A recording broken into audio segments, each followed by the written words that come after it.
فاتبعها ولا تتبع أهواء الذين لا يعلمون.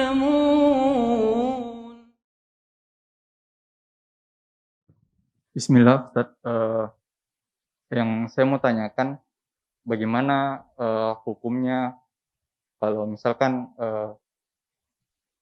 ada seseorang atau kita membahas sesuatu dari agama atau syariat atau hukum-hukum Allah, kemudian dia tanpa sadar atau tidak sengaja menjadikannya candaan seperti itu. Apakah ini termasuk ke dalam orang-orang yang memperolok Allah dan Rasulnya?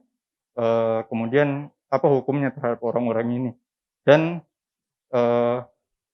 bagaimana seharusnya kalau misalkan saya pernah di waktu yang lampau melakukan hal seperti ini, bagaimana seharusnya saya bertobat darinya? Terima kasih. Jazakumullah khairan. Jadi istihza itu, ngolok-ngolok itu bentuknya banyak.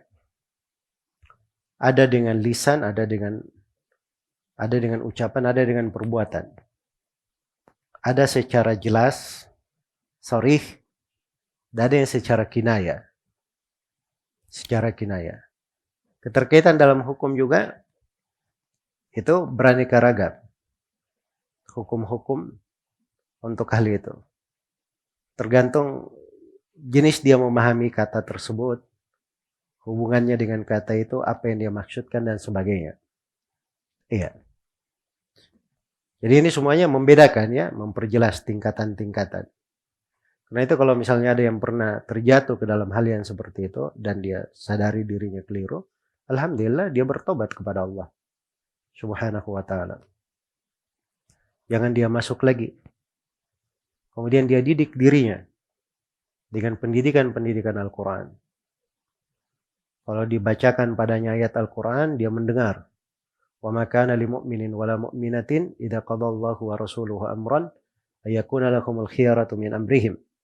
Tidaklah pantas bagi seorang mukmin dan mukminah, kalau Allah dan Rasulnya sudah menetapkan sebuah perkara, tidak pantas dia punya pilihan lain. Dia selalu itu terikat.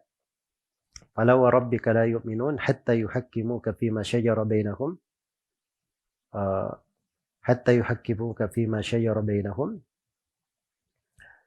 thumma la yajidu fi anfusihim harajan mimma qadaita wa yusallimu taslima.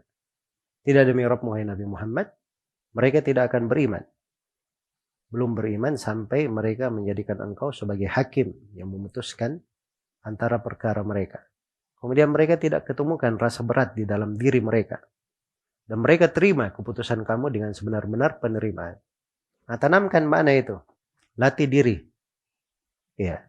Kalau ada ayat-ayat Al-Quran, maka dia mendengarnya dengan baik. Tidak mengangkat suaranya di atas orang yang membaca Al-Quran. Nah, kalau dia didik jiwa yang seperti itu akan terdidik. Ya, itu kejadian menakjubkan ya. Umar bin Khattab radhiyallahu taala anhu pernah dibicarai oleh seseorang. Yaitu bicaranya orang ini betul-betul menusuk hati. Ya, betul-betul menusuk hati. Dan sudah melampaui batas terhadap Umar sebagai kepala negara. Maka Umar radhiyallahu taala anhu hampir saja menjatuhkan sanksi-sanksi kepada orang ini. Maka keluarga orang ini berkata kepada Umar, "Wahai Amirul Mukminin, Allah Subhanahu wa taala berfirman dalam Al-Qur'an, "Khudil afwa wa'mur bil urf wa'rid 'anil jahilin." Ambillah rasa maaf, perintahlah hal yang urf dan berpalinglah dari orang-orang jahil. Wahai Amirul Mukminin, orang ini termasuk orang yang jahil. Maka Umar pun diam. Yang disebut di Sahih Bukhari, wa kana waqafan inda kitabillah. Umar itu kalau sudah bacakan Al-Quran, dia selalu berada di situ, tidak kemana-mana. Ya, padahal dari sudut haknya, boleh dia jatuhkan sanksi, ini orang sudah melampaui batas. Jelas ya? Tapi ketika dibacakan ayat, Umar itu radhiyallahu taala anhu sudah menganggap itu selesai, diam dengan mendengarkan ayat itu. Itu pendidikan jiwa itu. melatih orang, melatih diri mengagungkan Al-Quran, hadits-hadits Rasulullah Sallallahu Alaihi Wasallam. Tapi kalau bahasa-bahasa kaum munafikin, orang-orang yang menyimpang, orang-orang yang sesat, ya seperti itu bahasanya, tidak ada adab, tidak ada akhlak, tidak ada etika. Ya, tukang ruqyah saya, itu saya betul luar biasa nongkolnya itu sama tukang ruqyah ini. Banyak tukang ruqyah yang populer ya. Masa tulis ayat-ayat ruqyah. Kalau berani dengar, coba dengarkan. Barangkali ada jin di badanmu. Ini kan bahasa kurang ajar. Berani dengar ayat Al-Quran, berani dengar, Masya Allah. Memang menakutkan ayat-ayat Al-Quran itu. Ini tidak ada adab, tidak ada etika, pengagungan terhadap ayat-ayat.